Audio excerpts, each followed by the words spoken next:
This is the story of an imperial guard born a slave who died protecting a mad emperor. So will history remember him as some kind of loyal knight who never left his king's side? Or will he just be remembered as a fool who didn't see the giant flaming writing on the wall? Honestly, just wants to be completely forgotten. A quiet end, you know? But right now, there is no peace to be had. He is being yelled at by his best buddy and commander of the rebellion. Cain, you idiot. Why'd you do that? Cain just gives him a bloody little smile. This is my choice. Now stop picking fights with me. Yahello is absolutely losing it. You could have just run away. Why would you make this choice? Tears are just streaming down his face as he begs Cain to open his eyes. You dumb brick, wake up. He cradles Cain's body, just screaming his name over and over like the world is ending. But it's no use, folks. Our boy Cain is checking out. And then, suddenly, Cain finds himself walking on a shimmering surface of blue water. Trippy. He looks around, completely baffled. Where am I? Standing in a vast cosmic sea, he's wondering if this is what death is supposed to be like. Not bad. He muses to himself, freedom isn't all that great, huh? Dude, you just died. Give it a minute. A little smile plays on his lips as he remembers Yahello sobbing his eyes out for him. Oh, the feels. He figures Yahello will be fine on his own, so it's time to finally enjoy some of that sweet, sweet freedom. But hold on. Something feels off. The universe isn't done with him yet. Zap! A brilliant blue energy suddenly surges all around him, catching him totally off guard. His eyes widen in shock as the light gets brighter and brighter. Then a cheerful voice breaks through the chaos. You came out healthy and strong, huh, Karen? Okay, who the heck are you, buddy? The young man turns to someone else and asks, Father, do you want to try holding him? A huge, mustached man reaches out, saying what a brave little one he is. Cain is internally screaming. My youngest grandson? The man booms. What's this? This dude looks like his best friend Yahello, but like ancient. As old man Yahello holds the baby, he immediately starts wailing his little lungs out. Hey, what is going on? He screams. And then the horrible realization hits him. I got reborn as Yahello's grandson. Oh, the irony. So, flash forward 10 years later. The knight Cain Ratter, who died with the mad emperor, is now remembered as a symbol of loyalty, all according to this boring history lesson. The teacher finishes his lecture and asks his student, what are your thoughts, young master? But the kid at the desk just flips it back on him. You tell me yours, teacher. The teacher gives the official PR version. The Archduke just wanted to restore his friend Cain's honor. The boy is not buying it for a second. Is that really true? The boy, Karen Reston, lays out his theory. I think grandfather isn't fond of his dead friend. He's sugarcoating history. The teacher starts sweating bullets. This kid's words are borderline treason. Karen explains that his grandpa resented Cain for choosing death instead of joining him in the rebellion. The teacher is stunned. He wanted a quiet death. This is not in the textbook. He nervously remembers some old rumors about the duel ending so quickly, realizing this 10-year-old might actually be right. Karen just smirks. Don't you think? The teacher cannot believe a kid figured all this out. He starts panicking, imagining himself getting executed for even listening to this stuff. Off with his head, he stammers, desperately trying to find an answer that won't get him killed. And then, out of nowhere, Karen just bursts out laughing. I'm just kidding, it's a joke, he says with a massive grin. Why are you so shocked? This kid is a menace. After class, he's walking down a hall. His name now is Karen Reston, youngest grandson of Duke Reston. Yep, he's figured it all out. He's been reborn as Yahello's grandson, and he is furious that his idiot friend made him a hero. How dare he? He sees a man praying at an altar. That's Pale, Yahello's youngest son. In other words, that's his new father. Karen walks up to him. His father asks if his lesson is done, and Karen notes, yes, father, praying again, I see. Karen asks if he's worried about his upcoming awakening ceremony, a classic RPG event. Pale looks away, apologizing. Karen asks him what he's sorry for. He admits that since he couldn't awaken any magic, he's worried Karen will be powerless too. He feels like he failed him. Karen places a reassuring hand on his father's shoulder. He's about to lay on the charm. Father, no matter what anyone says, to me, you're the best father in the world. And hook, line, and sinker. Pale pulls his son into a huge hug, calling him his sweet boy. It totally worked. After that touching moment, they head off to dinner. What does our little manipulator want? Meat, of course. Later that night, Karen is in bed, checking out a glowing blue mana stone. He's thinking about this awakening ceremony his dad is so worried about. He remembers a talk from his past life. A young Yahello explained the ceremony was a family tradition to unlock magic. Back then, Cain was completely uninterested, saying he couldn't care less about all that magic stuff. Yahello explained that not everyone awakens magic, and it's not like you need it to become head of the family. There's also the huge family secret, one only passed down to the family heads. Cain wondered if it was a treasure or some wish-granting book. Yahello just cheekily asked if he was finally interested. Cain admitted he was, thinking if he had something like that, it would be his ticket to a quiet life away from all this drama. Yahello just laughed his head off. Don't mock your friend's precious dream, Cain growls. But then he made a promise. All right, if I ever become the family head, I'll tell you that secret. Back in the present, Karen sits on his bed thinking about that old promise. A powerful blue aura flares to life around him. Father, he thinks, you don't need to worry about a thing. Karen smirks as the aura explodes around him. Turns out he's been hiding his power level. I already awakened my magic a while ago. Sometime later, the family arrives in a massive city, and man, the architecture is seriously impressive.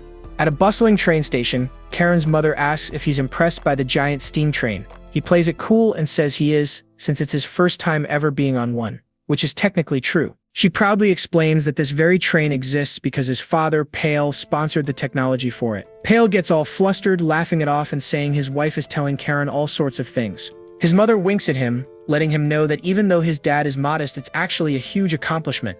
Karen beams, laying it on thick again. Of course, I'm really proud of father. As Pale gets shy from the praise, Karen thinks about how amazing his new dad is, even without magic. Right now, he is single-handedly funding a whopping 30% of the entire duchy's finances. That's some serious cash.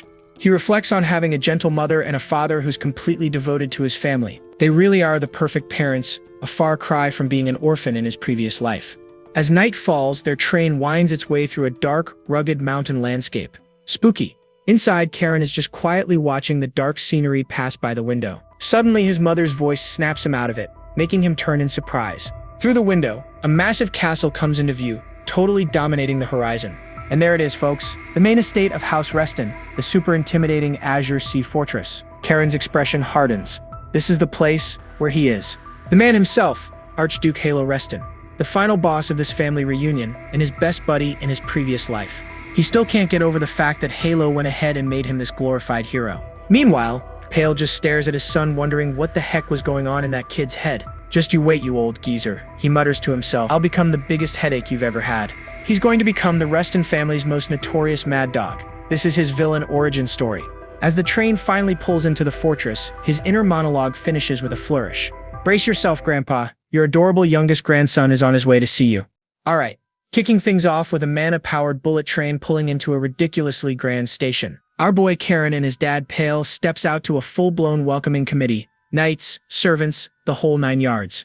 The head butler, who looks like he's seen it all, gives Pale a warm welcome. We finally get a name for this professional greeter.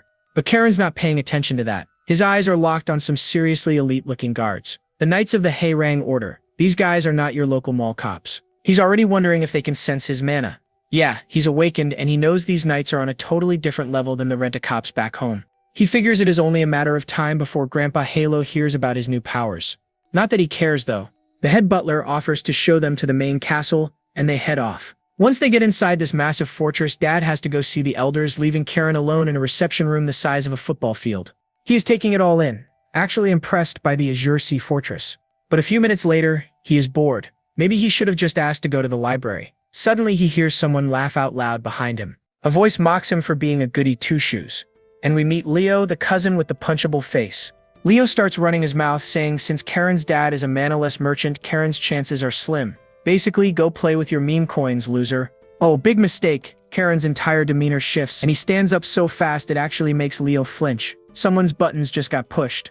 Leo tries to act tough, summoning a little flicker of blue aura. Wanna go? He says. Oh honey, you have no idea what you just started. And Karen's response? He just unleashes a tidal wave of suffocating blue mana. Bam!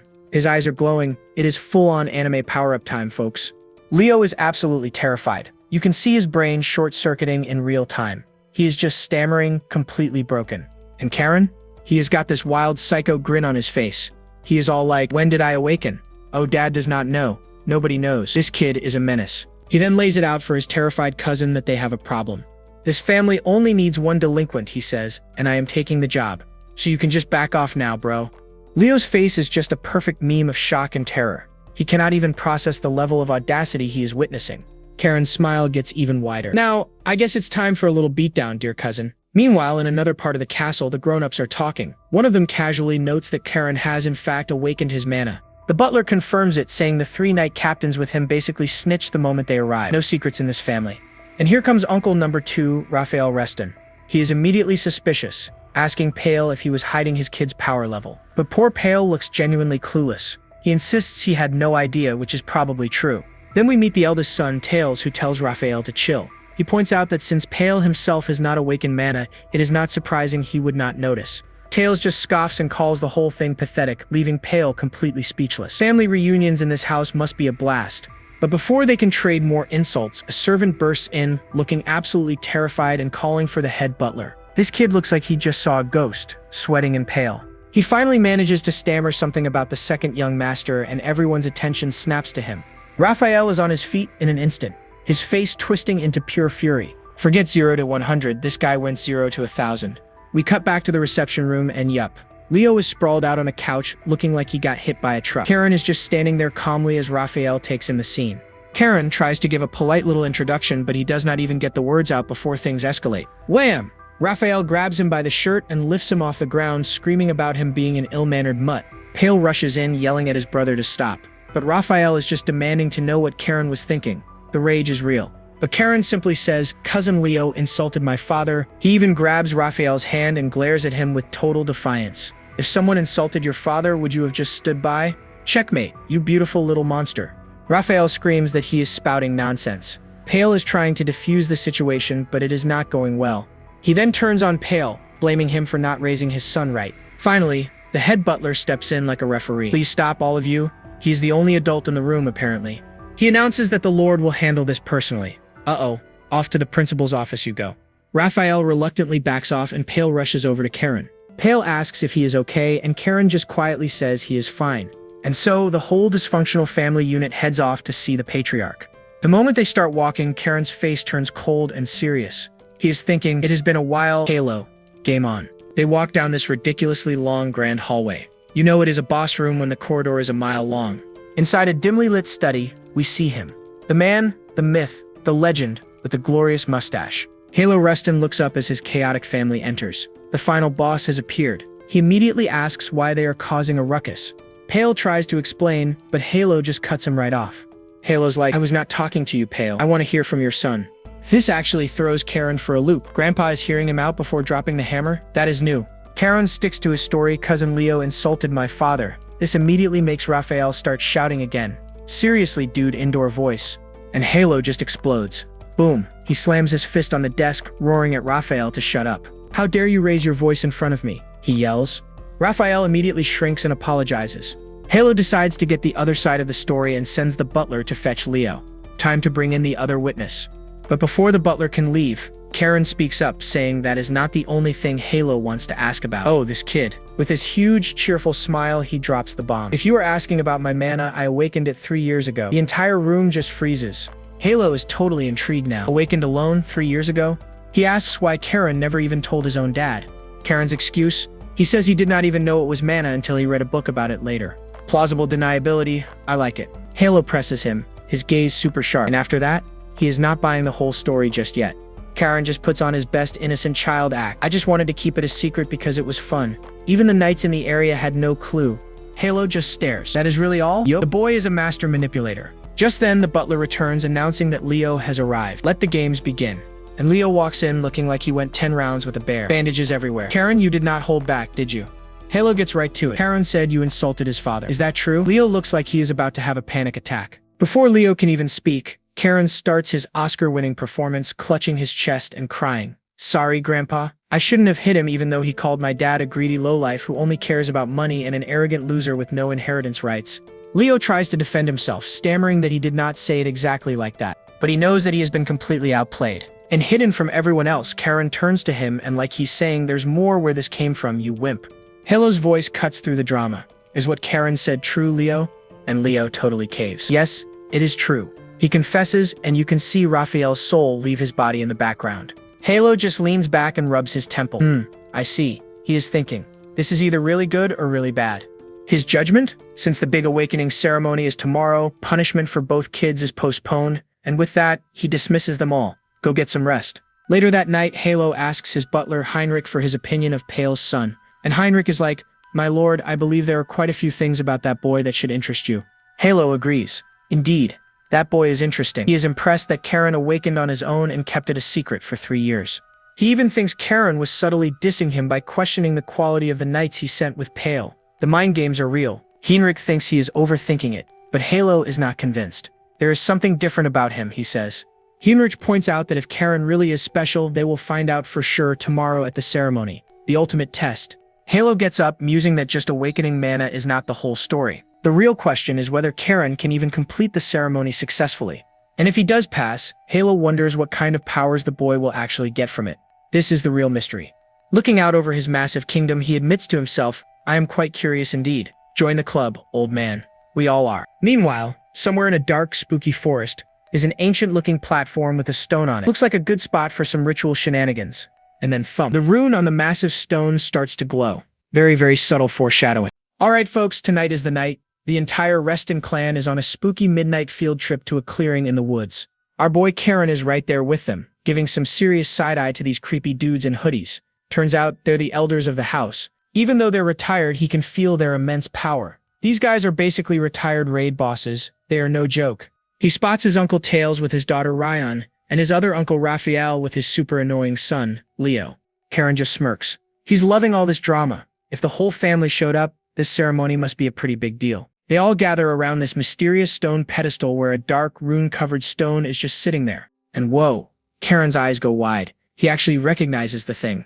It's the legendary Oath Stone. The big boss, Yahello, steps forward to announce the start of the ceremony. Time to get this show on the road? He explains the rules. The Oath Stone opens a portal, leading to a unique world custom-made for each person. And the only way out? You have to find something called the Armor of Clarities and then literally shatter that world. Karen just smiles confidently. Yes, grandfather. Not a single nerve in this kid, I swear. Yahello gives his grandson this intense, piercing gaze and then nods. Good. He activates the pendant, sending a massive surge of energy right toward the Oath Stone. The stone reacts instantly, erupting in a giant pillar of light that shoots straight into the sky. The blast is so powerful, and Pale instinctively rushes to protect his son. What are you doing? Yahello turns back. Pale, super worried, asks his son if he was frightened. Karen, will you truly be all right? Karen just gives a reassuring smile. I'm fine, father. I'll be going now. He steps toward the swirling vortex of energy, thinking about the job ahead of him. Shatter a world? Man, this is gonna be easy. Smashing things was always his specialty. As Karen reaches for the portal, Yahello watches with a stern look, telling him to overcome his fear. Karen pauses, totally confused by that. Overcome my fear? What fear, he thinks. But before he can even think about it, whoosh, the portal sucks him right in. He finds himself floating in some weird, trippy space. Welcome to the loading screen of his mind, folks. Suddenly, the world solidifies around him. He seems to recognize this place. He's standing in a burning castle, and the air smells like smoke and a whole lot of bad decisions. And surprise! The grand hall is completely littered with the bodies of knights he once called comrades. Why on earth? He mutters, his voice trembling as he stares at the ghost of a fallen friend. He clenches his fists in pure anger. Why are you showing me this? Are you trying to give me a guilt trip? Yes, my dude. Yes, it probably is. He walks past the bodies of his friends, heading up the stairs toward the main throne. A deep voice suddenly echoes through the hall. Your world is a cruel and desolate one. O child of the Blue Wolf, the time of the covenant has come.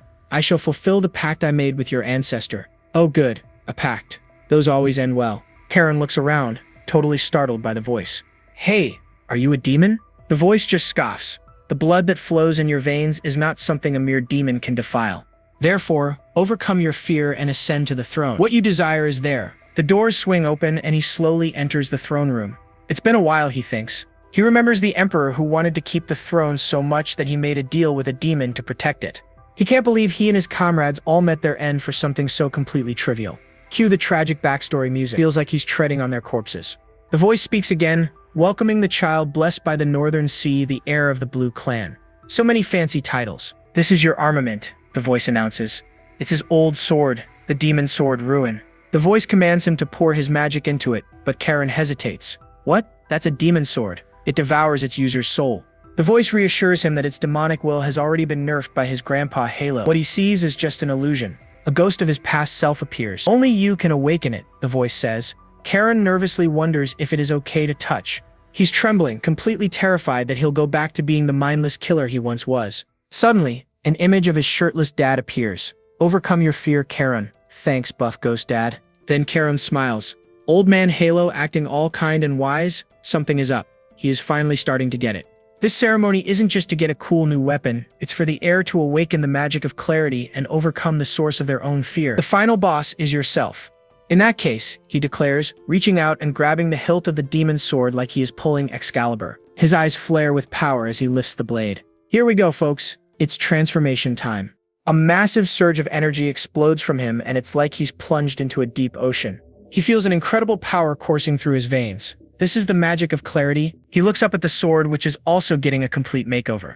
The dark, menacing outer shell flakes away, revealing a sleek, refined blade underneath. The voice explains that he doesn't know the reason, but the sword has taken on the form of their founder, Rahel's sword. Yahello also has a founder's sword, Graham. But unlike Yahello's sword, this one was never actually recorded in history. A secret legendary item? Nice. And that is because the power it holds is of a completely different nature from the rest of his family's magic. He grits his teeth as the raw magic from the sword surges into his body, basically engraving itself onto his soul. He staggers but manages to stay on his feet. The voice tells him to bear it and that the sword was being engraved on his body. He grits his teeth, feeling the violent flow of magic inside him. He holds the sword up. So the magic of clarity is really something else, huh? Then what is this sword's real name? The voice declares that it's the sword that has decapitated countless demons and devoured their entire dominion. It was a blade so feared that demons eventually tried to delete its very existence from their collective memory.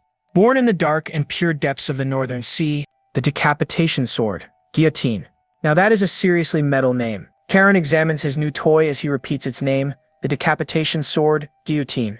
The voice tells him the sword suits his destiny. Karen has had enough of the riddles and asks, "By the way, who are you?" He guesses it might be the legendary blue dragon, the family's guardian, but the voice shuts him down, saying he is not high enough level to know its name. Instead, it gives him a new quest. When he is strong enough to rule the seas, he should seek it out in the Northern Sea. Karen looks around the empty hall. "All right, then how do I get out of here?" The voice simply replies, "I believe you already know how, do you not?" A spark of realization hits him. So it really was that? A manic grin spreads across his face. Perfect. I have always wanted to try it at least once. With a powerful two-handed grip, Karen swings guillotine, unleashing a massive arc of blue energy that shatters the very fabric of this mental world. Meanwhile, back in the real world, Karen's father, Pale, is still waiting anxiously. Yahello tells his son not to worry so much. Yahello knows how agonizing it must be for Pale to watch his son walk a path he never could, but tells him that now is the time to be strong. Just then, a loud cracking sound echoes through the clearing. One of the cousins shouts in alarm. He turns to his grandfather, panicking. "Grandfather, the oath stone is breaking." Yahello looks on, completely stunned. The stone erupts in a massive explosion of blue magical energy, shattering the ground. What in the world is happening? Yahello wonders. "You and me both, old man." When the light finally fades, the shattered remains of the stone lie on the ground. Standing in its place is Karen. "I'm back," he says nonchalantly. With a massive, troublemaking grin, he looks up at his dumbfounded family. "Where'd the oath stone go? This kid is a menace to society." Karen pops out of the void, landing right in the middle of the shattered stone of oath. Whoops. The entire Reston clan just stares, their jaws collectively on the floor. Their ancient sacred artifact is now just a pile of rubble. Pale is absolutely losing it. What the heck has his kid done now? "Grandfather," was all Karen could say, smiling sheepishly. Grandpa Yahello, however, is not amused. He's giving Karen the 1,000-yard stare of ultimate grandfatherly disappointment. And then the gears start turning. A look of pure amazement washes over his face as he recognizes the weapon. "That sword," he yells. He can't believe it. The legendary guillotine, a sword so secret it was practically erased from history, has just reappeared. Yahello's mind is racing. Does this mean the ancient covenant is about to kick off? Is this the start of the prophecy? He looks at Karen, who's holding this terrifying blade like it's a new toy, and asks, "Aren't you afraid of that sword?" Karen just stares back and replies, "Yes." And with a faint smile, Yahello understands. "I see." Cue the dramatic flashback. His mind jumps back to an ancient pact made with blue dragons to wipe out all the demons, but their ancestors failed, leaving behind the Oath Stone as a kind of magical IOU for a future generation to clean up their mess. He looks from his own massive shadow to the tiny kid with the legendary sword. Could it be? Is Karen the chosen one? Alright, decision made. Yahello raises his hand, about to drop an absolute bombshell on the entire family. I, Yahello Reston, declare Karen the direct descendant qualified to inherit the Spirit Sea style, chosen by the decapitating sword guillotine. The rest of the family is completely stunned. This rookie is getting the most prestigious title just like that? Raphael looks like he's about to explode. Pale, however, ignores all the drama and rushes to his son's side. "Are you hurt?" Karen just calmly says, "No, father." Tails is staring at the blade, totally baffled. He thought he knew every family heirloom, but he's never even heard of this thing. And honestly, you can't blame him. The sheer power radiating from that sword is terrifying just to look at. Tails just stares at father and son, thinking Karen is walking a path Pale never could, but you can see the gears turning. He's not letting this kid ruin his own plans. Yahello turns to leave. The ceremony is over, he announces. "Time to go home, people." As the group starts to break up, Raphael immediately confronts his older brother, Tails. "Brother, are you really just gonna stand by and watch this happen?" Raphael demands, clearly furious about the whole situation. Tails just calmly tells him they'll have a chat later, and surprisingly, Raphael actually backs down.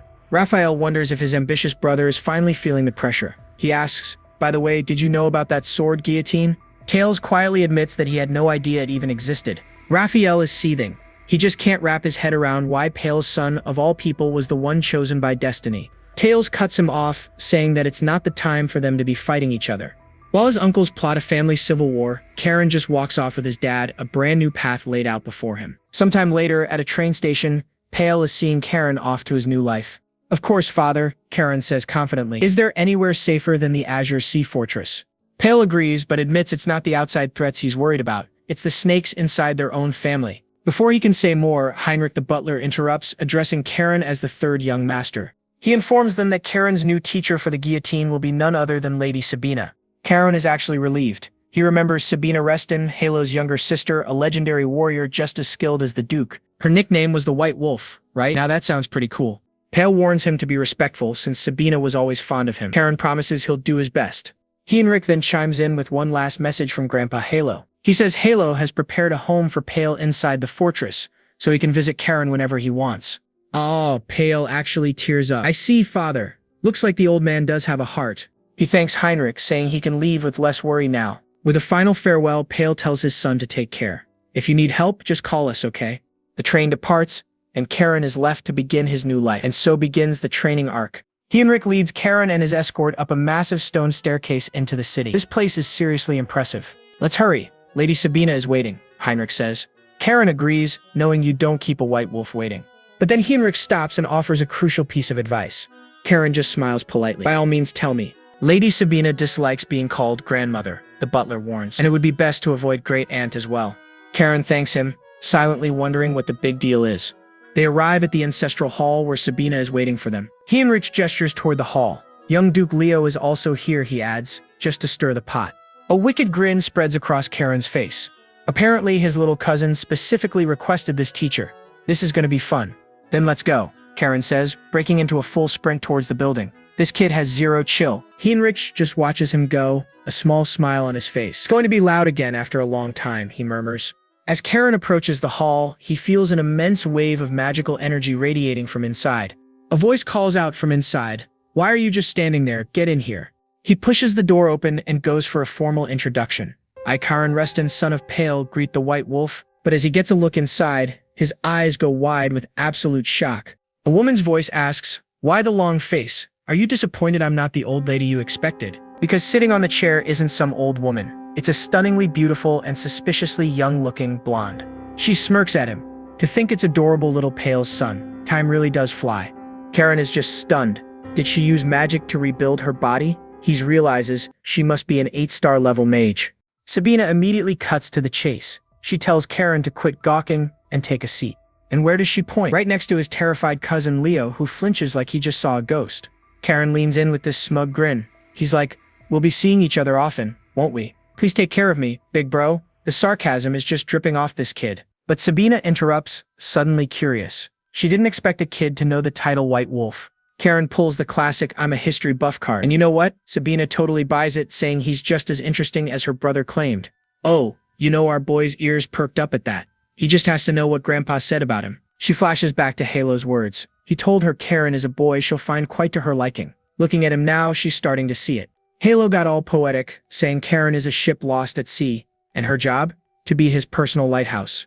And yep, she gets it now. Just one look and she can feel his potential. It's wild, it's vast, and it's totally off the charts. His power is like a freaking ocean. A rough, untamed wave that's getting ready to cause a tsunami.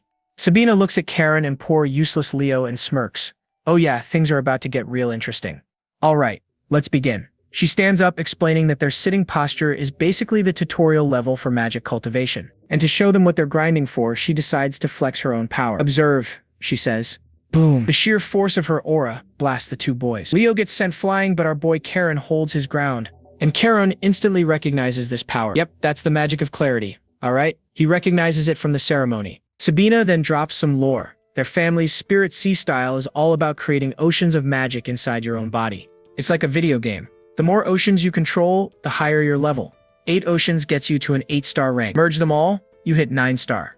And get this, there are only 3 9-star masters on the whole continent, and there's only one in the Empire, their grandfather, Yahello. A fire ignites in Karen's eyes. It's the classic shonen moment, folks. He vows right then and there to surpass the old man. Sabina is a little shocked by his raw ambition. Okay, now he's not just interesting, he's a project. And so the training montage officially begins. Step 1. Channel your magic into the special pathway opened during the ceremony. Karen immediately gets to it. He pictures the rough waves of his power and starts pulling magic straight from his heart. Sabina is just floored. The amount of magic pouring out of a kid who just awakened is absolutely insane. She can't believe it. Poor Leo has been grinding for 2 years just to aim for 2-star. Meanwhile, Karen is already speedrunning the process with 0 instructions. The pain is immense, like his body is being ripped apart, but he pushes and then suddenly stops, just like that. Sabina thinks he pushed himself too hard, but then it hits her. He didn't collapse. He chose to stop. This kid has perfect control. And right on cue, Leo faceplants onto the floor, completely knocked out from the strain. She rushes over, scolding him for being so reckless with his magic. All he can do is mumble a weak apology. Holding Leo, she reminds herself they're just kids. Meanwhile, Karen just watches with pure disdain. How pathetic, he thinks. She looks back at Karen, totally astounded. He knew his limits perfectly and stopped himself. His control is on another level. Her brother's words pop into her head again, but she realizes he was wrong. This kid doesn't need a lighthouse. She gets up and makes him a serious offer. Karen, for 3 years, I will personally guarantee your safety. Use that time to get strong enough to protect yourself. And Karen, of course, agrees instantly. The scene shifts, and now we're in the fortress courtyard. Knights are out here grinding, clashing swords. Karen and Leo walk by, and Leo is practically shaking. He asks if Karen is seriously going to use that huge, evil-looking sword on his back. Karen just snaps at him, complaining that the sword's aura is so nasty he needed a custom scabbard for it. Leo just stammers, trying to be helpful. But their little squabble is cut short by the instructor, who steps in to welcome them. He introduces himself as Zira's Winter Guard, commander of the Harang Knights, and surprise, he's the boy's new sword instructor. Karen puts on a polite smile, but his brain is already running scans. Yep. This guy is an 8-star master. Zira's lays down the ground rules right away. He's not calling Karen by his fancy title until he earns respect from the knights. Karen just shrugs. He says that's actually better for him. He's not used to the title anyway. Zira's is a little thrown off. Most nobles would have thrown a fit over that, especially that kid Leo over there. He starts thinking maybe, just maybe, a worthy successor has finally shown up. But he glances at Karen's face. And there's this wicked grin spread across Karen's face. He's thinking that titles don't matter because one day they'll all bow to him anyway. That face is genuinely terrifying. Zira's recoils in shock. The horrible truth dawns on him. This kid isn't a successor. He's a wild beast who's going to be even worse than Leo. Alright folks, bam! We jump forward 3 whole years. At the Azure Sea Fortress, everyone's favorite grandpa Yahello Reston is enjoying a quiet drink, minding his own business.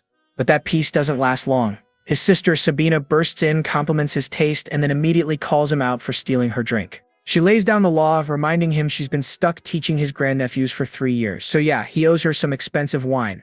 Yahello just gets all sentimental, musing, has it really been 3 years already? Time flies when you're raising a little psycho. He cuts to the chase and asks Sabina for her honest opinion on Karen after all this time.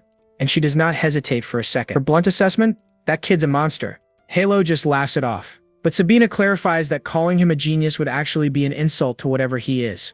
Yikes. He then turns his attention to the silent knight commander standing nearby. Zira's, you feel the same way. Zira's, who's been observing Karen like a lab experiment for 3 years, confirms it. I completely agree with Lady Sabina. He starts listing off Karen's stats like a game character. Physical ability, raw talent, determination, and courage are all maxed out. He even claims Karen's talent surpasses his eldest grandson Hugo, the so-called genius of the entire empire. Oh, the family drama is about to get spicy. Sabina chimes in, basically telling her brother that a loose cannon like Karen is going to cause a massive civil war in the family. She spells it out for him. Karen's existence is a direct threat to his other sons and the entire line of succession. This is getting good. As Yahello pours another drink, he plays dumb, asking if she really thinks his sons would hurt their nephew. Hey, Sabina is not having it. She tells him to cut the act. As soon as the Empire hears about Karen's power, the inheritance battle is going to get ugly. A super tense silence fills the room as the 2 siblings have an epic stare-down. Who's gonna blink first? Sabina breaks the silence, wondering if the family's luck is finally running out now that the Stone of Oath is broken and monsters are everywhere. Nonsense, Yahello declares, shutting her down immediately. Looks like he knows something we don't. And here comes the lore drop. He reveals an old family prophecy: the one who breaks the stone is destined to forge a new one, just like their ancestor. Sabina and Zira's are completely stunned. Yahello explains that this means the time of the pact is coming. This sounds important. She realizes this puts a massive burden on Karen's shoulders. She asks when Yahello plans on telling him he's the chosen one. With a super confident smirk, Yahello just says when the time comes. Of course he does. So dramatic. Meanwhile, Karen's father, Pale, is reading a letter from our boy. Karen updates him on training and tells him to wear a coat. What a good son. Karen brags about mastering the sea style and claims he's being a great role model for his cousin Leo. We'll see about that. And at the end, he has the nerve to ask for more allowance. Pale can't help but laugh. He starts reminiscing with his butler Heinrich about how anxious he was when he first left Karen at the fortress. Heinrich dryly points out that thanks to Karen, the fortress hasn't had a single quiet day since. I believe it. Pale's expression immediately turns worried. I told him so many times that standing out won't do him any good. But Heinrich offers a different take. But jewels can't help but shine even if they stay still. What a poet. The butler warns that they won't be able to keep Karen's insane power level a secret for much longer. The cat's coming out of the bag.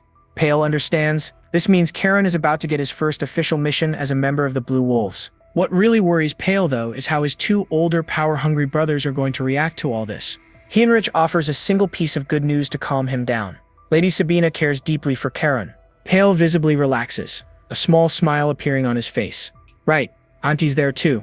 Phew, crisis averted. He's glad to hear it, mentioning that his aunt was always good to him as well. It's nice to have allies. Pale even jokes that the allowance, bribe money, they've been sending Sabina probably helps secure her loyalty. But his anxiety reboots. Wait, isn't Auntie going to leave the Azure Sea Fortress soon? Heinrich tells him to chill out about that too. He's got it covered. He reveals that Karen has already built a strong bond with the knights, so much so they gave him a pretty disrespectful nickname. Pale nods, a small smile on his lips. Oh yeah, he's heard about it. They call him the Azure Sea Fortress's young mad dog. And honestly, it fits him perfectly. Speaking of the mad dog, we cut to the training grounds, where a giant knight swings a massive wooden plank down with a roar. But Karen blocks the hit with his own sword, completely shattering his weapon. The knight, Hans, immediately surrenders, but Karen isn't having it. He starts yelling at him for holding back. Karen berates him, screaming that Blue Wolf's swordsmanship requires them to put everything on the line. How can you be this weak? Hans argues back that Karen's the only one who'd call him weak. Plus he's injured. Karen just scoffs, I tell you, you've got balloon muscles. Hans is totally baffled by the new insult, but Karen insists he's just telling him a truth no one else will. What a great friend. Sighing, Hans admits he can't even keep up with Karen anymore unless he uses magic. Our boy's stats are growing way too fast. Hans mentions that Karen could be deployed on a mission soon, which totally catches the boy by surprise. Hans explains that Zeras will decide when they go since the big boss is off in the capital. He figures they'll probably get sent to the western granaries where monster sightings are on the rise. Another knight overhears and gets hyped. Leo, who's sparring nearby, gets completely distracted by the news. His partner has to yell at him to focus. Still, the idea of a real mission gets stuck in his head. You can see the gears turning. He thinks to himself, maybe father and mother will be happy if I successfully complete it. Aw, poor kid just wants some approval. Back in Pale's study, he reveals the real reason for his visit. And it wasn't just to chat about Karen's letter. He hands Heinrich a small cloth pouch and asks him to take a look inside. This feels ominous. Heinrich takes the pouch, noting it was found by inspectors in a merchant's wagon from a place called Recap the Bellis. His eyes go wide with shock as he pulls out a tiny, glowing blue shard. His monocle almost pops off. With a grim expression, Pale confirms what it is. Cocaine, drugs. He orders Heinrich to investigate Recap the Bellis immediately. Heinrich's face hardens. He understands exactly how serious this is. This is bad. Really bad. Later that night, a train squeals to a stop at a dark, totally empty station. Spooky. A mysterious figure steps out onto the platform. Looks like we've got a new player in the game. Looking up at the massive fortress in the distance, they murmur, so this is the Azure Sea Fortress. The Azure Sea Fortress is quiet under a full moon. But you know someone's got to be up to no good, right? While the guards are on their nightly stroll, a shadowy figure is lurking. Classic setup for some mischief. And look who it is. It's our boy Karen, already on his villain arc. He's thinking, time to raid Zeras' liquor cabinet. He's literally a kid sneaking around with a bottle of booze. My man says just because I'm in a kid's body doesn't mean I've forgotten good liquor. This kid is a menace, but his little heist is interrupted. He spots a couple of strangers down in the courtyard. What's this now? Turns out the visitor is desperately looking for the Duke. But nope, the Duke's out and the Knight Commander is in charge. Bad timing, buddy. So Karen, being the nosy kid he is, decides to investigate. The men are totally shocked to see the Duke's grandkid wandering around this late. The attendant introduces the stranger as Lord Rohan. Rohan's just looking at this kid thinking, wait, isn't this the prince who got kicked out of the succession line? Rohan remembers hearing rumors about this kid awakening his mana, so he formally introduces himself. Trying to be polite, you know? The attendant tries to take over, but Karen just swoops in. Meanwhile, Rohan is having an internal crisis thinking is nobody else seeing the child holding a liquor bottle? And Karen, with all the confidence of a CEO, argues that since a noble came in person, another noble should handle it. The logic is surprisingly sound. The attendant is actually impressed. He's like, okay, maybe this kid isn't just a spoiled brat, so he lets Karen take the lead. So Karen leads the way, and poor Rohan is just trying to process this kid's political genius and the fact he's still carrying that bottle. Inside his study, Karen cuts right to the chase. He tells Rohan to give him the short version of the problem. No time for small talk. And the situation is grim. Bandits, drugs, and kidnapped villagers being sold into slavery. Yikes.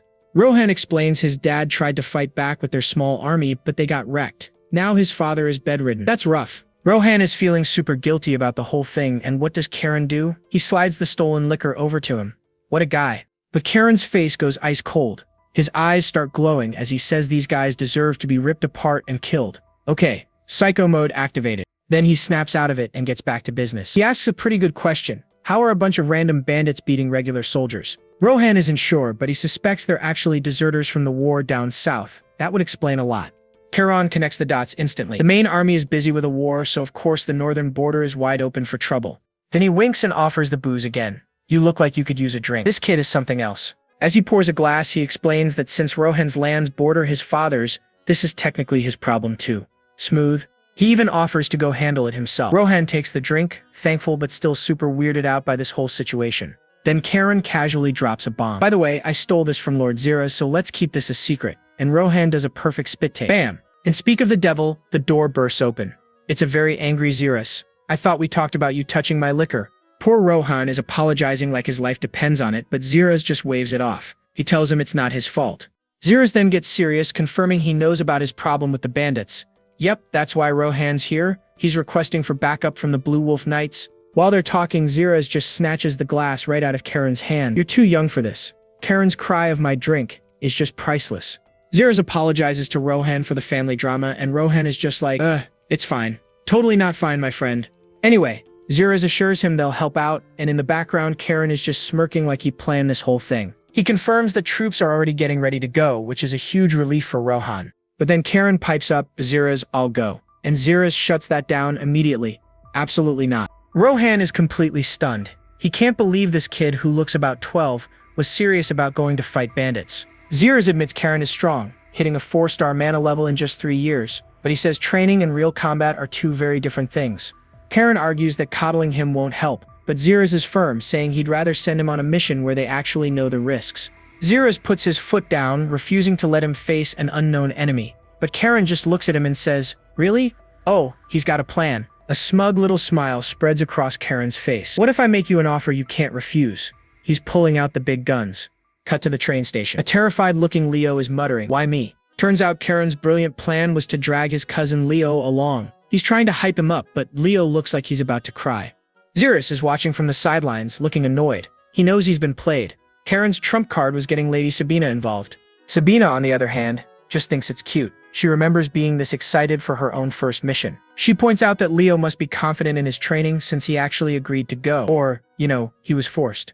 Rohan is still worried though. Even with a legend like Sabina, they're still just kids. If they get hurt, his family is in deep trouble. Xeris tries to calm him down, but then Sabina interrupts with an absolute bombshell. She says, unless they're about to actually die, I'm not stepping in. The looks on Rohan and Leo's faces are priceless. Total horror. Sabina gives Xeris a knowing look. You know there's more to it, right? You're always so bold, Xeris. She gives him a look that says it all. There's a reason I can't interfere directly. Xeris just closes his eyes and accepts it. Yes, I understand. If that is your will. Just then, the massive magic train pulls into the station. It's go time, folks. Leo's over here practically shaking in his armor. The poor guy is sweating buckets. Sabina spots him being a nervous wreck and tells him it's totally understandable. She frames it as a chance to prove himself and officially join the Blue Wolves. A little motivation for our scaredy cat. And what do you know, the idea of joining the Blue Wolves seems to flip a switch in his head. He's suddenly looking determined. Of course, Karen can't help himself. He teases, do you always need a push from behind? And Leo just tells him to shut up. As they get on the train, Leo is having a moment of newfound resolve. He's thinking, I knew this day would come. I have to prove myself. You go, Leo. The train's departure is announced and the reality hits Leo again. He just didn't think this day would be today. As the train chugs along, Rohan is still trying to process what Sabina just told him. Wait, what do you mean it's classified? Sabina drops a bombshell. Her very presence here is a state secret. The second those bandits get a whiff she's around, poof, they're gone. And you wouldn't want that, would you? Sabina asks. Rohan is having a full-blown crisis. He's thinking, are we seriously going to be okay with these two kids? One's practically in a coma, and the other, Leo, looks like he's about to cry. Leo, meanwhile, is having a flashback. We meet Leo's mom, and let's just say she is not happy. She's laying into him like, Leo, do you even use that head of yours? She's absolutely furious that he's all buddy-buddy with Karen, reminding him of the big humiliation from 3 years ago. Drama. She's calling Karen his rival, the guy who dragged his father's name through the mud. And you're just laughing with him. Have you lost your mind? Oof. Parental guilt trip level 100. She gets right in his face, demanding to know where his fighting spirit went. But Leo finally pushes back. Mother, I'm sorry, but Karen and we are not rivals. And you can see on her face she was not expecting that. Leo starts spitting facts. He lays out the power levels like it's a video game.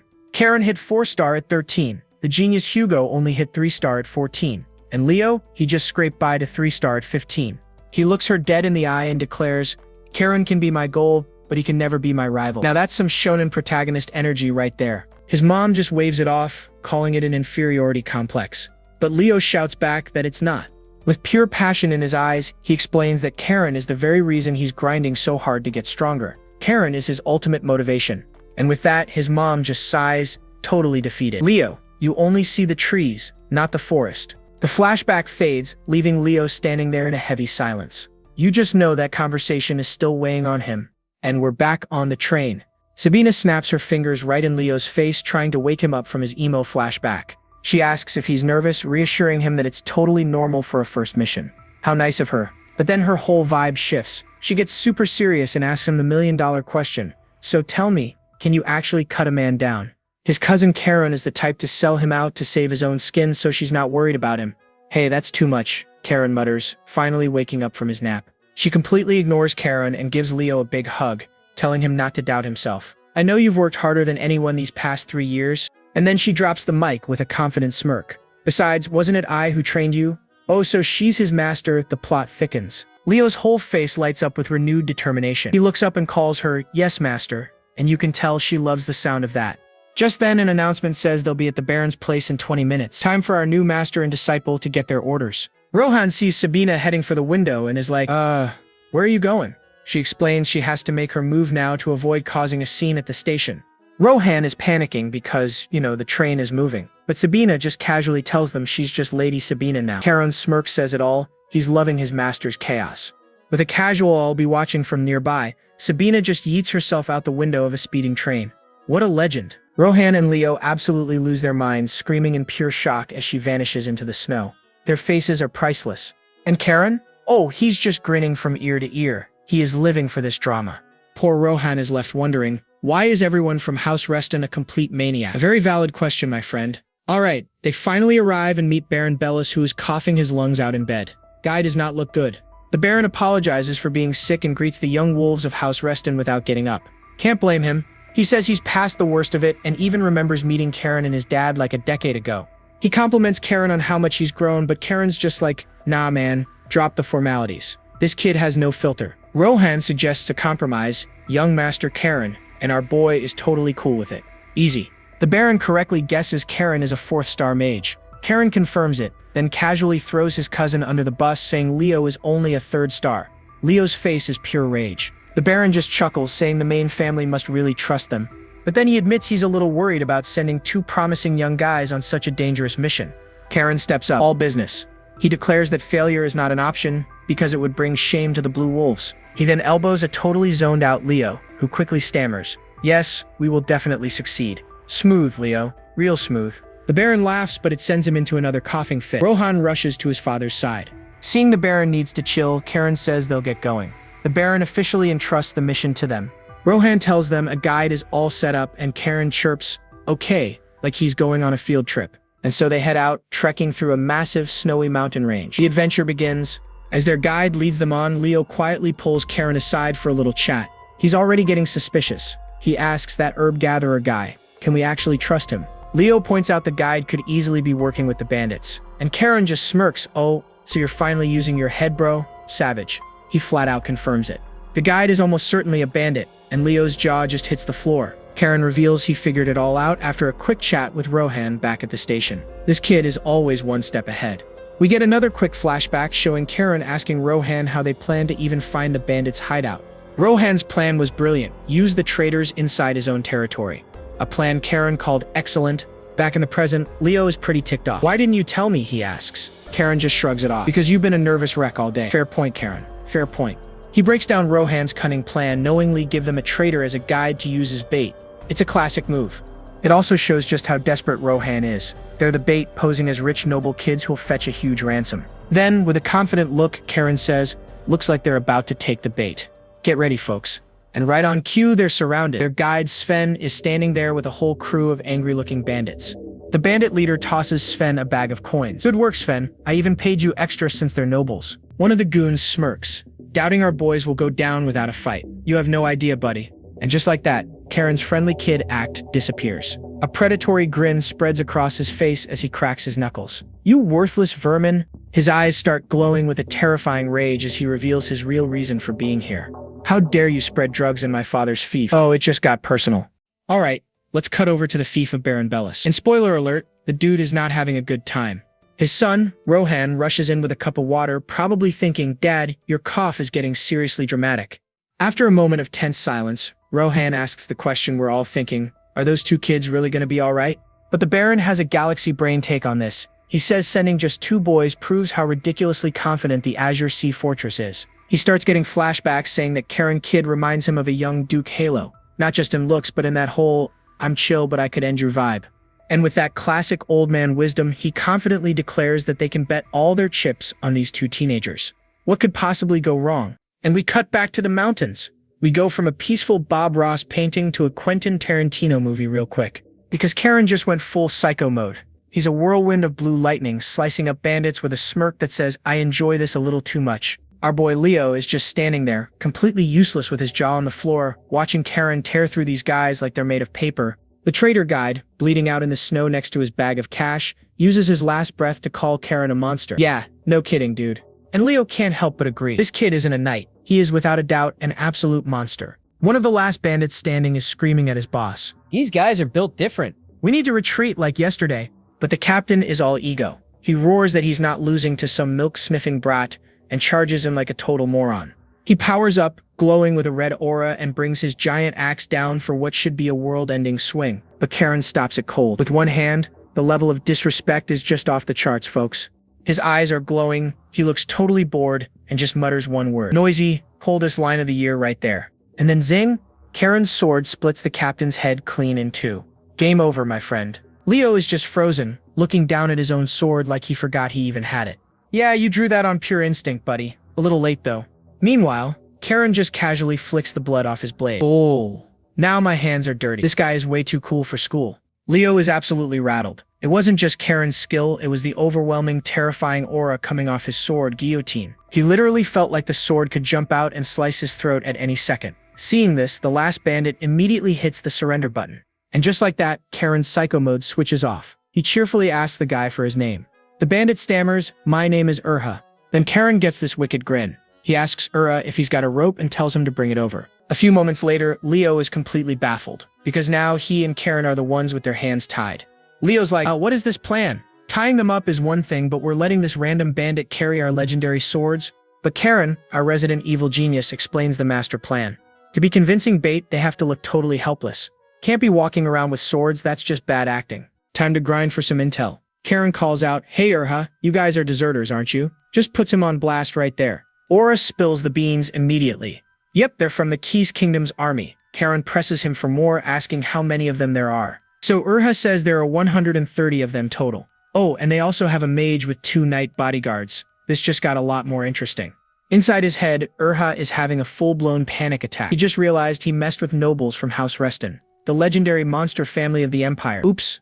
Leo chimes in, asking why they came so far north. Urha nervously explains their commander promised them enough loot to retire and buy a beach house. Karen's Sherlock mode activates.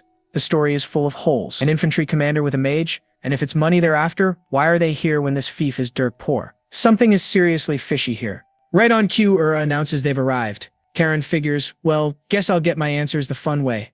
They're spotted by guards on a watchtower who seem pretty surprised that Ura actually brought someone back alive. The guards are immediately suspicious.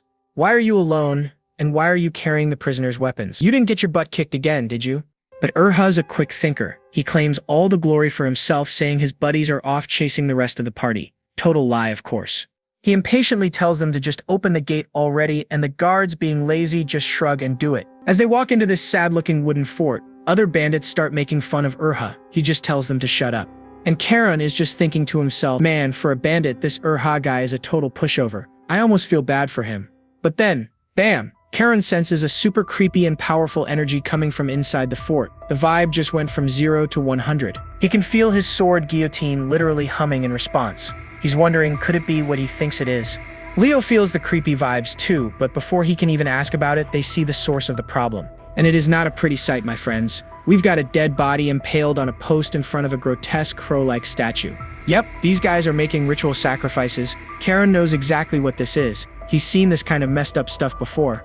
And right in the middle of the compound is a massive, swirling red magic circle. This is 100% the work of a dark mage. The plot thickens. And just like that, the trap is sprung. A massive red magic circle flares to life, trapping Karen, Leo, and their super shady guide, Urhan. As a massive shadows start to form, Karen yells at Urhan to untie them and give them their swords. He tells Leo to get his sword, Sylphid, and be ready. Leo has no clue what's going on, but Karen just drops a classic anime line. You'll be needing it soon. And right on cue, skeletal warriors start crawling out of the ground. You can practically hear their bones creaking as they get ready for a fight. Urhan is absolutely shrieking his head off now. My guy's face is white as a sheet as he finally figures out what's going on. Yep, it's a full-on skeleton platoon, summoned by the magic circle. Our boys are completely surrounded. Suddenly, a voice booms from above. Hostages walking into enemy territory on their own? How thoughtful of you. And up on a nearby roof, we meet the final boss of this level. The bandit leader, flanked by his archer minions. He scoffs, calling them bratty young masters as his men draw their bows. This guy really thinks he's got this in the bag. Karen just mutters, creepy bastards, as always, as he scans around for the dark mage. And then in a total psycho move, Karen grabs Urhan and puts a sword to his throat. Attack us, and this guy gets it. You okay with that? Leo is just speechless. He's like, what the heck? Taking hostages? What about the honor of nobles? Poor, sweet, naive Leo. Even the bandit leader up on the roof is just staring, completely baffled by this turn of events. He's literally thinking out loud. A noble, taking hostages? Aren't you guys supposed to be all about honor? Karen's reply is ice cold. Am I not allowed? Meanwhile, Urhan is begging for his life in the background.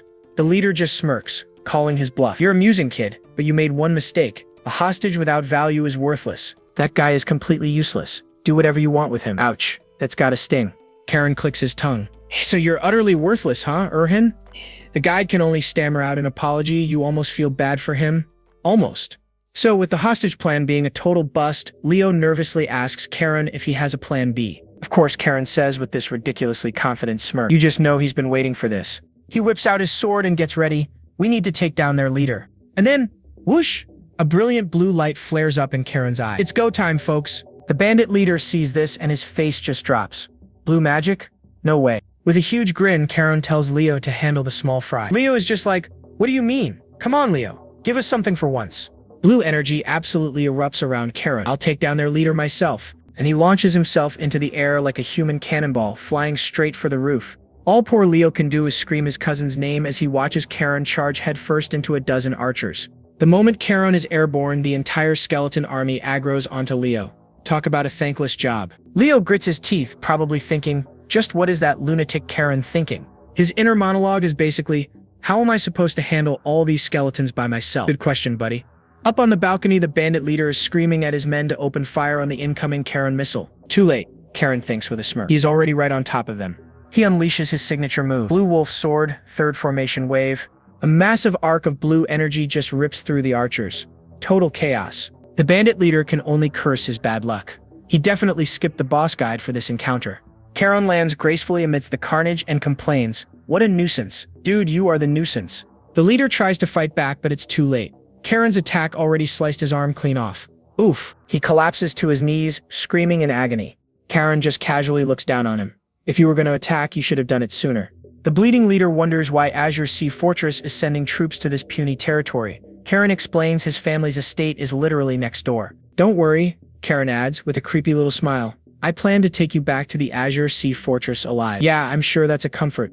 Meanwhile, back in the courtyard, Leo is actually holding his own against the skeleton horde. Turns out he's not useless after all. Karen is watching from the roof like a proud parent. He's doing pretty good. Push them back with the strength of the Blue Wolf swordsmanship, he murmurs.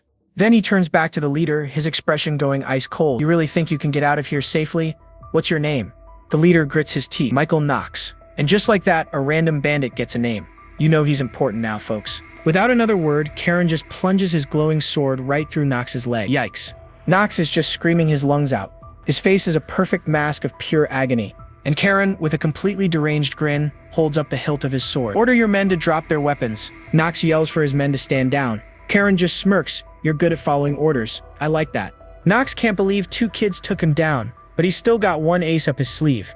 Karen reads the man's smug face like a book. You're still waiting for backup, huh? Were you counting on those dark mages? He asks. And just then the magic circle starts disappearing. Did you really think my family would just send 2 kids without a guardian? Right on cue, the main gate is blasted off its hinges. And a voice complains that they wasted her time because they couldn't catch the dark mage. And then Sabina strides in, casually holding the dark mage's severed head by the hair. Well, that's one way to make an entrance. Her expression is just completely unimpressed. Like this is just another Tuesday for her. Leo and Erhan are totally shocked to see her. Leo yells, "Teacher," while being completely grossed out by the head she's carrying. She immediately tells them they failed the mission. But Karen just scoffs and gives the defeated Knox a good kick. But you still liked our approach, right? Karen asks, completely unbothered, as Knox goes tumbling down the stairs. Sabina looks at the piles of bones. You're just like my brother, recklessly charging in without a plan. I'll give you bonus points for that, she says, and then just flicks the severed head away. You were just like a Reston, but you're getting points deducted for the sudden hostage stunt. I mean, fair enough. She looks down at the severed head, then asks Karen why he took Ura as a hostage in the first place. Karen explains he wanted to hit their blind spot, since nobody expects a noble to pull a hostage stunt. Surprisingly, Sabina agrees with his psycho logic. Leo calls him a lunatic, and Karen actually takes it as a compliment. At this point, even Knox is thinking this whole family is nuts. Sabina orders the boys to take Knox back to the castle for a little chats. I'm sure that will be pleasant. As Knox gets dragged away, his last thought is one we can all agree on. The Reston family is completely insane. The raid is over, and the freed villagers are finally crawling out of their dark, dingy prison. Just a while ago, this place was a complete nightmare. Families were ripped apart, and this poor guy could only watch as his wife was dragged away. But now, the nightmare is finally over. A father and his kid are reunited at last, and he's just bawling his eyes out, so sorry he couldn't protect them. And of course, Karen is just watching this whole emotional scene from a distance, probably taking notes on how to be a decent human being. He turns to their traitor guide, Urha. Feeling guilty now, he asks. My dude can only sweat bullets and nod. Yeah, I'd be scared too. But Karen's not done. He tells him it's way too early for guilt, warning him that the local prison would be a 5-star resort compared to what he has planned. You'll be going to Azure Sea Fortress with your captain, he declares. And Urha is just like, wait, what? Why me? Sabina strolls up, ever the cool-headed master, and questions why Ura isn't tied up. A very valid question, I might add. Karen explains his master plan. The captain is too beat up to walk, so they need a personal chauffeur to carry him all the way to the fortress. With this absolutely unhinged smile, he claps Ura on the shoulder and warns him not to let his guard down around the bandit leader. Just then, one of the villagers comes over asking if Urha is going to be punished along with the other bandits. Karen's like, yep, he's a bandit too, but the villagers hesitate. They've got something to say. And get this, they start pleading for him. Turns out Urha was secretly helping them, sneaking medicine to the sick and giving up his own food. The villagers are begging for leniency, so Sabina, being the smart master she is, just passes the buck to Karen. Karen strokes his chin, pretending to think hard. He agrees to consider it, acknowledging that Ura did, after all, lead them right to the enemy base. Urha is so grateful he starts pledging his undying loyalty. And Karen, with a deadpan face, just says, I told you not to let your guard down. So cold-blooded. Suddenly, Leo shouts down from a nearby balcony. He tells Karen he needs to see something important, like, right now. Karen looks up, his interest finally piqued by something other than tormenting his new servant.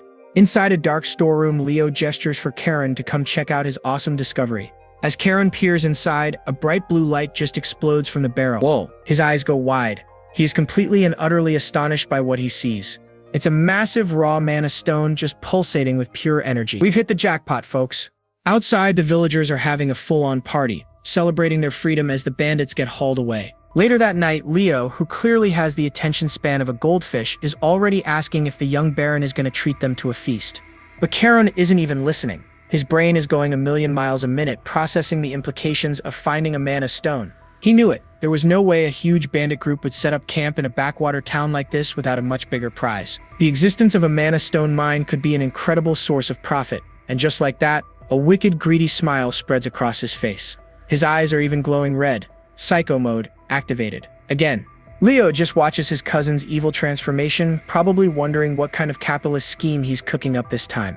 Just then, Sabina points out that the local lord, young Baron Rohan, is approaching to greet them. Rohan welcomes them back and orders the prisoners to be thrown in jail. Sabina informs him they'll be taking the bandit captain and his new personal porter Urha back with them. Rohan agrees.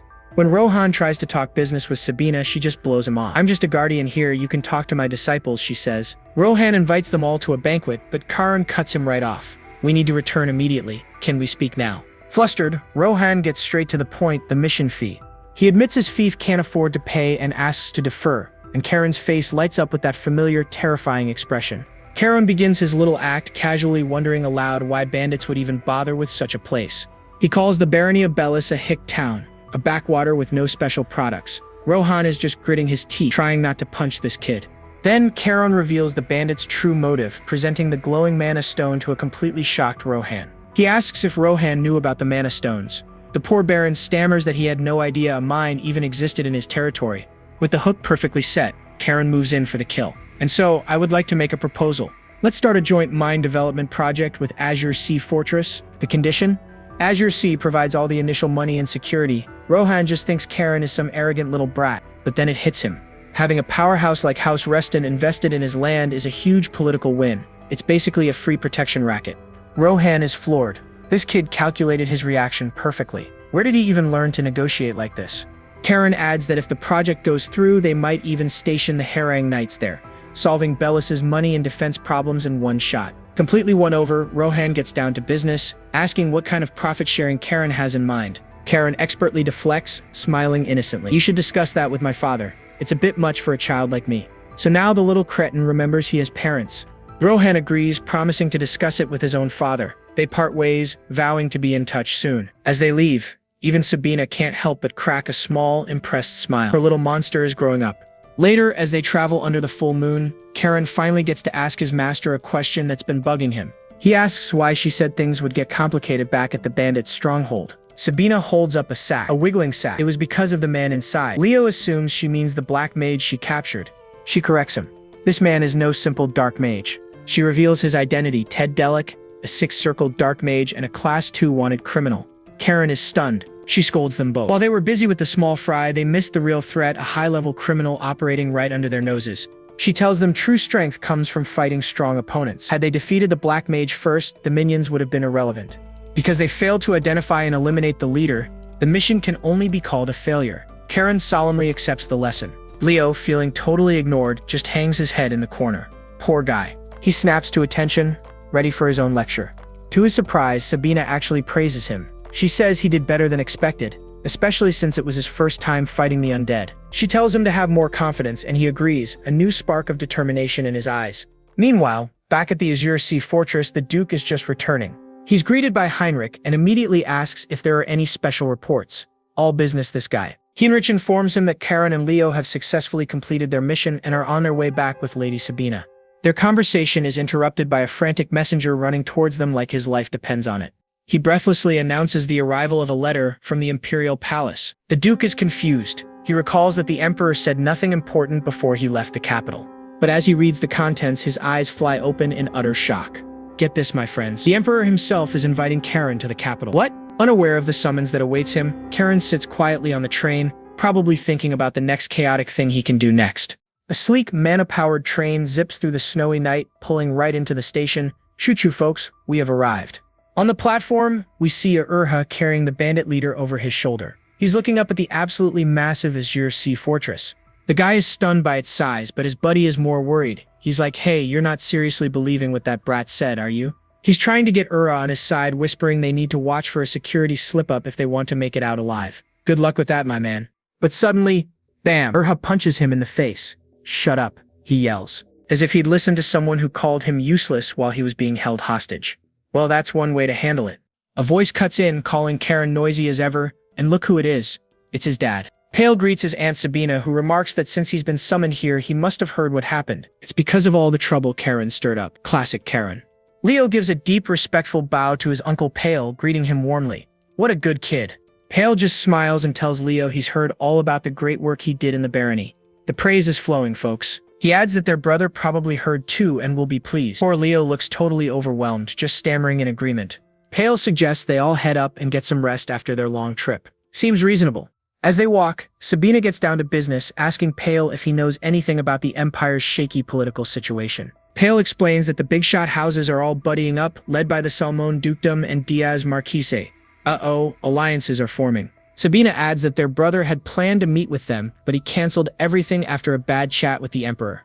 Drama. So, the Salmon Dukedom and Diaz Marquise. Turns out these two were the main players who kicked out the Mad Emperor. Important backstory alert. Now they hold all the real power. Pale thought this was a good thing for the Empire, but now things are looking pretty grim. Pale sighs that the age of peace feels like it's ending. Sabina agrees, saying it's time for their family to finally make a move. She points out that Karen's little stunt might actually be a good thing. It gives them an excuse to park their troops in another family's territory. She calls Karen, quite the interesting one, for pulling off something so useful at the perfect time. Our boy is a natural-born chaos agent. Karen, who totally overheard, just laughs. You're too kind, Aunt. It was nothing. But Sabina deadpans, I wasn't praising you, though. Ouch. Just then, a man approaches the group, congratulating them on a job well done. A new character has entered the game. It's Zera's Winterguard. He tells them he's heard all about how they took down the deserter bandits. The knight confirms the guy he's carrying is the boss. Zera's orders an immediate interrogation to squeeze out every last drop of info. Another knight points to the guy who carried the leader in, asking who he is. A very valid question, actually.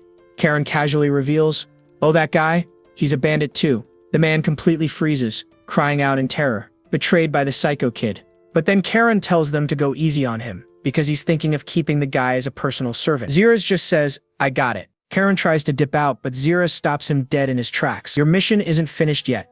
No escaping the paperwork, my friend. He informs them they need to submit a report, for reassessment and to improve future performance. Corporate buzzwords even here. Leo asks if they each have to write one. Zera's clarifies, the two of you can write it together. At least it's a group project. Karen immediately passes the buck. Great. Since I did all the hard work, you can write it. Leo weakly suggests they do it together. Karen puts his arm around Leo, reminding him that once it's submitted, their uncle, Leo's dad, is going to see it. He tells Leo to focus the report on his own amazing efforts, calling it a perfect chance to score points with his dad. Karen is a master manipulator. While Karen explains why his own name can't appear too much, Zerus tells his subordinate, Hans, to go lock up the prisoners. Just then, Sabina tosses a heavy sack to Zerus, telling him to take care of the bounty for a wanted man. What a power move. Then she smoothly adds, also just consider the kid's report as mine and we'll call it even. Aunt of the year, getting them out of paperwork. As Zerus deals with the prisoners, Karen shouts a cheerful, good luck, brother, before ditching Leo to do the report by himself. Zerus asks where he's off to. Karen declares he's heading to the training chamber, since he just hit 4-star and can finally use it solo. Zerus watches him go with a slight smile, amazed that a 13-year-old would go straight to grinding after his first mission. Meanwhile, in a grand hall, Yahello is addressing his sons and advisors. Time for some serious plot development. He reveals that monster sightings around the fortress have been increasing. He then tells Heinrich to summon the knight captain. Heinrich immediately complies, ordering the captain to be brought in right away. No time to waste. The captain arrives and presents a box, announcing, I brought the item you requested, my lord. The mystery box has arrived. Yahello opens it, revealing a piece of monster hide. It's from a creature that appeared in the western granary region. He says it looks ordinary at first, but as soon as he touches it, bam, sinister dark energy starts pouring out of the hide. Yahello's expression turns super grim. The dark energy in this hide is far from normal. You don't say. He reveals the shocking truth. It's the Mad Emperor's dark magic. Wait, what? Jails is completely stunned. And honestly, so are we. This is a huge reveal. He stammers out that the Mad Emperor died a long time ago. Yeah, that's what we thought too. Yahello stays calm, explaining that if the Emperor's magic is in these monsters, it means one of two things. His eyes flash with intensity. Either it's his lingering malice, or the Mad Emperor is still alive. Now that is a plot twist. Jails connects the dots, figuring this must be related to the political mess. Then he drops another bomb. The Emperor heard about the Bellis incident. And now, His Majesty has invited Karen to the capital. Well, this just got a whole lot more complicated. Yahello immediately refuses to send Karen alone. He plans to send Leo and the Blue Wolf Knights with him as backup. But here's the catch. They'll only go if Leo agrees to it. Pale looks pretty worried about leaving it up to the kid. Raphael questions if this is a good idea, but Yahello is firm. If he doesn't want to, I won't force him. He dismisses the worry, saying Leo is just a kid. But Yahello has something more important on his mind. He needs to know what Karen was thinking when he made that deal with the Baron. He orders Zeras, bring Karen here. Back in the training chamber, Karen is meditating, and holy smokes, he's got this immense blue and purple mana swirling violently all around him. Alright, so we find our boy Karen meditating like a true shonen protagonist. Check out that swirling blue mana, he's really grinding those XP points. But his spidey senses tingle, and he opens his eyes. Standing there is his swordmaster Zeras, pulling the classic "Don't worry, I just got here" line. Sure you did, buddy. Karen hops up, knowing something's off. He points out Zeras has never ever come to his special training room before. He's basically saying, spill it, old man, this must be serious. Zeras lets the tension build for a second before dropping the bomb. He tells Karen to pack his bags because he's going on a little trip to the capital. Karen's like, wait, what? Turns out the big boss himself, the family head Yahello, wants a little chat. Yikes, this sounds like getting called to the principal's office. So they march down this ridiculously long hallway, looking all important. A servant swings open these massive doors and announces Karen like he's royalty. And inside, it's a full-on family intervention. Grandpappy Yahello is at the main desk, with Uncles Jails and Raphael flanking him like vultures. Yahello's like, so, I heard about your little field trip. But hold on, this isn't a good job, kid meeting. Yahello's eyes start glowing and he grills Karen about going rogue and making deals with the Bellis family all on his own. The gears in Karen's head finally turn. Oh, I'm in trouble. Then Uncle Jails jumps in, basically calling him an arrogant punk who probably ticked everyone off. But our boy Karen is cool as a cucumber. He looks straight at Grandpa and says, nope, I made an offer, and he took it. End of story. He then says he had to ignore all that fancy noble etiquette for something way more important. Now Yahello's leaning in, totally hooked. He's like, oh really? And what's that? Karen looks him dead in the eye, pauses for dramatic effect, and plays his ultimate honor reverse card. The family's honor. Boom. Mic drop. And you can see the moment it clicks for Yahello. He's stunned. This little psycho just spun his rogue mission into a noble act for the family's sake. What a cunning little monster. A tiny smile creeps onto Yahello's face. He's basically saying, okay kid, I see you. That was slick. The uncles, however, still look like they just smelled something bad. They are not buying it, and Karen sees that distrust clear as day. So with Karen officially off the hook, Yahello calls the whole thing a win. He then tells Karen's dad, Pale, to go finish up the paperwork. Of course, Uncle Jails has to get one last jab in, smirking that Dad gets to ride his son's coattails. Pale just takes it in stride, ready to leave in the morning. But wait, there's more. Yahello whips out a fancy scroll. Next on the agenda, a letter from the Emperor. He wants to see you, Karen. Karen and Zeras both do a classic anime double take. Holy smokes, news about this kid travels faster than bad gossip. Karen's brain goes into overdrive. He remembers the letter arrived before Grandpa even got home. He knows this isn't the puppet emperor, it's the shady nobles using him. Grandpa Yahello actually looks at him with a bit of concern. He tells Karen, look, if you don't want to walk into that snake pit, you don't have to. He knows all those capital city nobles are just itching to figure Karen out. Yahello thinks maybe it's better to just lay low for a while. But Dad steps up, questioning why Yahello's being so soft. Before they can argue, Karen jumps in. The Emperor himself asked for me. Heck yeah, I'm going. Then he adds with a little smirk, besides, it's been a while since I saw my other grandpa. Oh, so he's got family connections over there. Nice. He then asks if he's going solo, reminding them that poor Leo was also part of the original mission. Gotta bring the sidekick along, right? Yahello agrees, confirming Leo gets to come too. And for good measure, he's sending Hans's entire squad as their personal bodyguards. Now Karen is confused. Wait, my other grandpa is basically a big shot there. Why do we need an escort? Yahello's face goes dark. Don't get it twisted, boy. This isn't for your protection. It's to stop you from burning down the entire capital. Ha! Karen actually flinches at that, meekly agreeing while Zeras is trying not to laugh in the background. Yahello just waves him off, telling him to be ready in 3 days. Meanwhile, Karen's dad, Pale, is finalizing the deal with Lord Rohan and the Bellis family. Pale asks Rohan one last time, you sure your dad is cool with all this? Rohan just smiles and says his father already gave the green light. And what a deal it is. An 80-20 split of the mine's shares, with Karen's family getting the 80%. That's a massive W. But one part of the deal has Pale scratching his head. The Bellis family is giving 5% of their own share directly to Karen and Leo. Even the other guy thinks it's way too generous. One of Pale's guys asks Rohan what the deal is. And Rohan, with a straight face, just drops it. It's to get on the good side of your two young wolves, Karen and Leo. Leo has no idea what's going on, but Karen is just smiling like a Cheshire cat. Rohan explains he's not giving a gift, he's investing in the two guys who will run this place one day. Pale is blown away by this kid's guts and foresight. He's like, wow, your dad raised you right. This Rohan kid is playing 4D chess. So Pale turns to the boys for their opinion. Karen gives Leo this absolutely terrifying psycho grin, making him flinch before announcing, "Of course, we will gladly accept." And just like that, the deal is done. Everyone's shaking hands and celebrating their brand new alliance. A little later at the train station, Leo brings up the million-dollar question. How are they going to split their new 5% share? Karen, without blinking, says, "Simple. I get 9, you get 1. Leo's jaw just hits the floor. He can't believe what he's hearing. Then Karen gets this demonic look in his eye, slings an arm around his cousin and asks, "Buddy, you feeling a little too healthy lately?" And yup, Leo immediately caves and agrees to the 9-1 split. As Karen strolls off, he warns Leo not to even think about backing out. And watching from afar, his dad just chuckles, thinking, "Oh, look how close those two are." Yeah, he has absolutely no clue that Karen is currently pinching Leo's cheek until he apologizes. Ah, the beautiful bond of family, or something like that. Outside a massive estate, young Leo is practically vibrating with excitement. He starts bugging Karen, asking for the game plan since he's only heard rumors about the capital.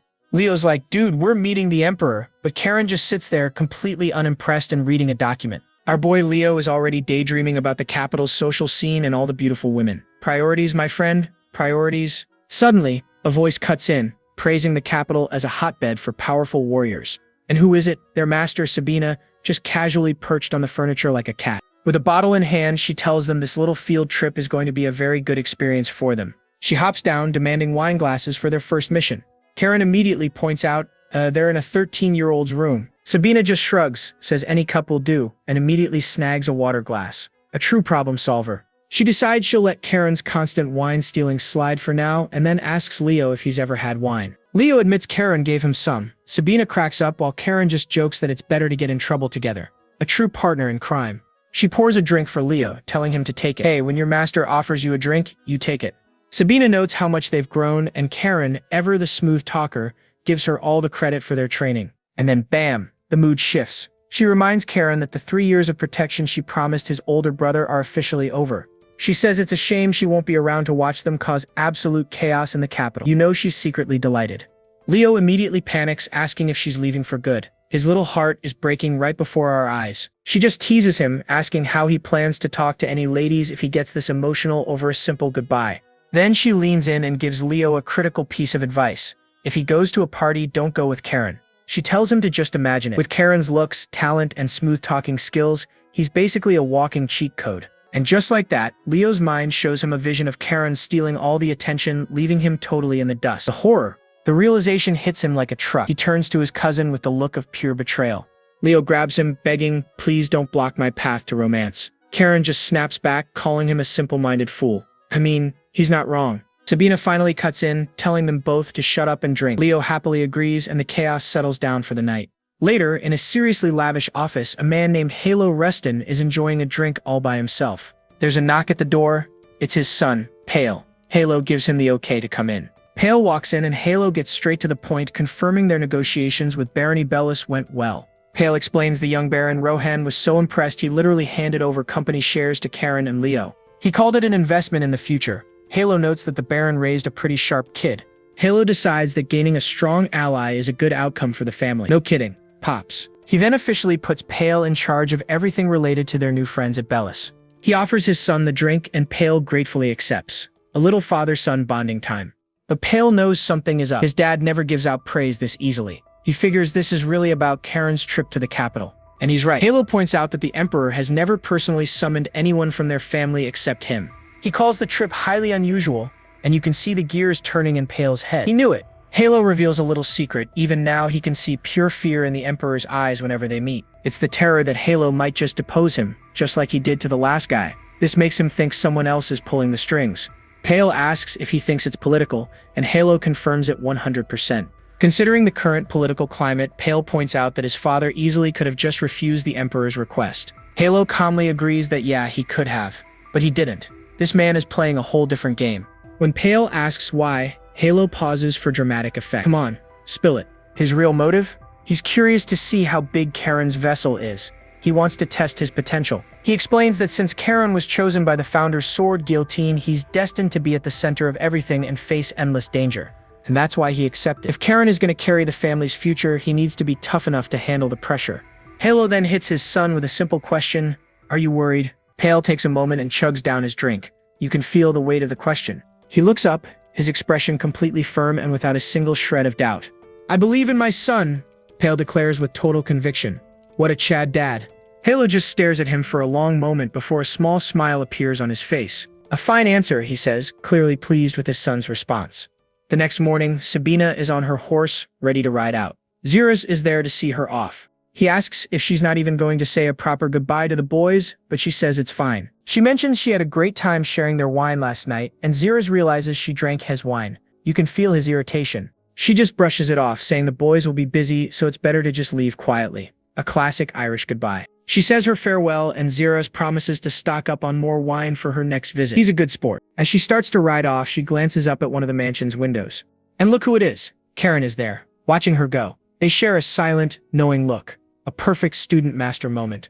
With one final shout to Zeros, Sabina gallops away from the fortress like a true hero. As she rides off, her final message echoes, "I'm returning to the North Sea. It's like home, so come visit any time. I'll be waiting with good wine." Karen stands inside, holding a letter she left, amused that she'd leave with just a note. He thinks to himself, well, now that my master is gone, I guess my uncles will finally start making their moves. And right on cue, a figure appears behind him. It's his uncle, Giles, announcing that his aunt has left. Karen immediately recognizes him and thinks, speak of the devil, as Giles's eyes flare with a menacing blue light. Our boy Karen is getting ready to leave for the capital, and he is already completely over it. Zeros has to remind them this isn't a vacation. They're representing the family and have to look good for the emperor. Karen spots some extra muscle. Wait, why is Hans' squad coming with us? Zeros explains it's for, protection. A knight immediately pipes up. It's because you might cause trouble. Karen instantly snaps back. Shut up, Hans. But before they can go, Karen has to have a little chat with his dear old uncle Teles. Teles confirms the emperor himself sent the invite. Then he cuts right to the chase. No time for small talk. With a super serious look, he says, Karen, I hope you won't behave in the capital the way you do here. Oh, Karen knows exactly what that means. It's a classic thinly veiled threat. I'm watching you, buddy. Teles spells it out for him. The capital is full of enemies, and if Karen messes up, he'll be punished. Harshly. Karen just flashes a super sweet, innocent smile. Thank you, uncle. I'll do my very best to meet your expectations. With a final travel safely, Teles turns his back and walks away. So dramatic, this guy. The second his uncle is out of sight, Karen's friendly mask drops. Ha! Harsh punishment, don't make me laugh. His eyes glow with that signature psycho blue light. I'll make sure that arrogant face of yours twists and turns. Just you wait. Back on the platform, the train's ready to go, and Karen is already bickering with Hans again. Of course. A bald knight suddenly runs up, thanking Karen for giving him another chance. Oh, you poor sweet summer child. Karen just smirks, telling the guy he's actually being escorted to the imperial prison. The knight's face just falls. As the poor dude starts begging, Karen coolly replies, depends on how you behave. Ice cold. Zeros gives them one last warning not to cause trouble before they finally board the train. Good luck with that, Zeros.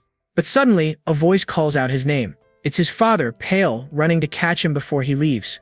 Karen is genuinely shocked to see him. Pale, completely out of breath, says their grandfather summoned him. He says he just wanted to see his son one more time. He even mentions Karen's maternal grandpa is excited for his visit. Pale places a hand on Karen's shoulder, his face filled with genuine concern. It's a rare moment of actual parenting. Please come back safely, he begs. Then he adds, and try not to cause too much trouble. Yeah, he knows his son. Meanwhile, back at the villain's headquarters, an aide tells Teles that Karen's party has departed. The aide reveals they have intel that another relative is scheming in the capital, but Teles looks completely unbothered. On the train, Karen is already bored out of his skull. He asks Hans how long this trip is going to take. Hans informs him they'll pass through the Tebi autonomous territory in about 6 hours. Only 6 more hours of boredom. Leo gives us a quick lore dump. Tebi is a unique city where money equals power and commoners elect their own mayor. Hans adds that Tebe and the Azure Sea Fortress are on pretty good terms. They even hire their knights for major jobs. Just as they enter Tebe, Karen gets that troublemaker glint in his eye. He suggests a little detour, and Leo is all for it. But then, Karen's expression shifts. His sword, guillotine, is vibrating. Something's not right. He knows exactly what this means. His sword is basically a danger detector, and it is going off. Could his uncles have planted a spy? No, he thinks they wouldn't risk getting caught. Too messy. If the threat isn't on the train, then it must be outside. Karen immediately snaps into action. No time to explain. Alert everyone, prepare for an attack, he shouts. No more Mr. Bored Guy. The knights draw their weapons, ready for a fight. But Karen wonders, how can someone attack a moving train? Well, Karen, it seems this group of mysterious cloaked figures has the answer to your question. They've laid a trap, A huge pile of explosive barrels stacked right across the tracks. Subtle. As the train barrels towards them, a figure with a torch casually lights the fuse. The fuse burns down in a flash, reaching the barrels just as the train arrives. Perfect timing. Boom. A massive explosion erupts, sending fire and smoke soaring into the sky. Well, that's one way to stop a train. That's a wrap on this recap. Hit that subscribe button to help us keep pumping out awesome content. Catch you in the next one.